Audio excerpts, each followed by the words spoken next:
boys? Obviously, this is a more physical, bigger team than maybe the perimeter shooting teams that you faced. Right. Just kind of matchup problems as IU posed with you. Yeah, just their ability to have, two guys of great size and length that can both post up and shoot the ball on the perimeter.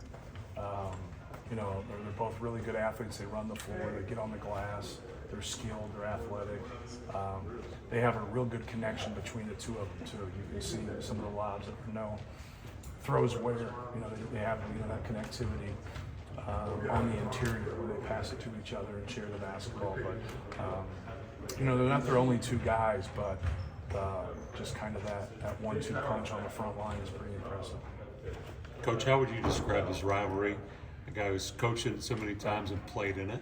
Yeah, it's one of those things that's pretty special to be able to be a part of it for close to 25 years. But it's difficult, like from a competitive standpoint. Like it's hard. They've had some really good teams. The environment that they have in Assembly Hall is very imposing. We've had some success. We've had struggles. We've been a little bit of everywhere in terms of the numbers there and playing at Indiana. But you still have to play better than them, more than anything. They've played better than us here in the last couple years. They've made more plays than us. They've been tougher than us. They forced turnovers. So they've had the upper hand on us the last couple of years, but it's still one of those things that you cherish. It's not something that's going to just continue to happen forever. They've struggled a bit from three, but I'm sure you respect them as a three-point shooting team, right? Yeah, they seem to struggle from three, but they don't struggle from three against us. I don't know if that's a positive for them or a negative for us, but it seems that they do a great job of competing and getting up for this game. But they've also made plays in this game, so you have to give them credit. They've had guys make some tough shots and at times open threes because we're trying to scheme to stop their front line or stop Trace Jackson Davis or whoever their quality players are at the time. But we just got to do a better job of keeping them out of the paint and breaking rhythm more than anything. Sometimes when you have big time players and you overdo some things and give them a little bit more attention, those guys are going to make you pay. You have so many guys on your roster from Indiana.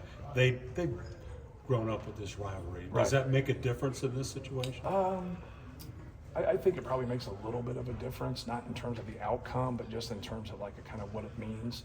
For someone who's in their freshman or sophomore year and they're not from the state of Indiana, I think it takes a couple, year or two to kind of realize how competitive it is and how hard it is, and like both teams want to win. Obviously, both fan bases want to win. And I think that's a key push once you walk into Mackey Arena or Assembly Hall and you hear the noise and those games go on. You pumped the crowd noise in today. Is that something you did last year? Something we've done for 20 years. Yeah, so I don't know any other way to try to get them to understand that, like at times when you're calling out ball screens left, right, switch, whatever, that you're not going to hear it. You got to be able to keep playing and still do your job. And if something breaks down, you got to help each other's teammates with your actions, sometimes not your words. And that's hard because a big part of basketball is the communication. Mbakwe is a really big, versatile wing. Yes. Is he a kind of player that makes you almost do you need to throw another big size at him, or do you change your rotation at all in that capacity? Not really. Just you try to break his rhythm. Like he's a rhythm shooter. He's a guy that can catch and shoot. He's shown as he's gotten more acclimated to college basketball that his decision making is much better, especially when he puts the ball on the floor. He's the top 15 player in the country. I mean, it speaks for itself. He's a very talented. He's got good physical ability. He's got a good skill level. Now his decision making is better. His defense is better. That's where he struggled. The first 5, 6, 7 games of the year. It cost him minutes because he wasn't ready to defend, and now he's doing a much better job. He's on his line. He's aware. He knows what's going on. He knows what Mike wants. At least it looks that way, right? For a young guy, it's hard. It's always hard, but you got to have that kind of a talent and that kind of skill in the game. So as a coaching staff, they look like they've gotten that figured out, and he's really made progress in that area. How's Galloway improved over the time he's been there? He's become a big-time player for him this year. Yeah, I recruited him really hard. I spent a lot of time recruiting him and was a big fan of his, and not just as a player, but as a person. He's about winning. He makes a lot of winning plays. He's very competitive. When he gets it going, like you look at the Kansas game and how he played, like he was an all-conference player in that game. But he can affect the game, with his defense, his ability to get steals, his awareness. He knows what's going on out there, and so just a good two-way player. You got to try your best to keep him from going downhill on you and not get rhythm shots. Woodson kind of gets a rap as an old school coach. Mm-hmm. What does he do just to fit that roster that he has? Well, I think some of the things that he's done a really good job of, like, they do a lot of really good things defensively and how they set their defense, their foundation of their defense through their help. And they really build in their help and do a good job. Now, that really helps if you got guys on the ball that can contain the dribble. You can't live in help. You got to help here and there, but you just can't help all the time. But from a defensive standpoint, I think they're not, if I got myself correct on this, I think they're number one in defensive efficiency in conference games only. And that's where I think it starts. Like, if you can have a good defense, even when, offensively, as we all know, sometimes shots don't go in. Now you can go on the road and steal that victory like they did at Michigan because you got a good front line, you got a good defensive foundation. But no, they run good stuff. They do different things, and he's tweaked a lot of stuff because he's a little different now with Renault and Ware. Just not just one of those guys like Trace Jackson did. I thought Race Thompson did a great job of complimenting him.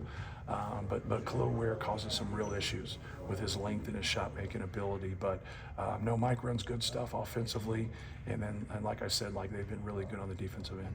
What's your best memory of this rivalry in Assembly Hall? Probably my first one, and I didn't play, which probably helped us win. No, that wasn't a joke.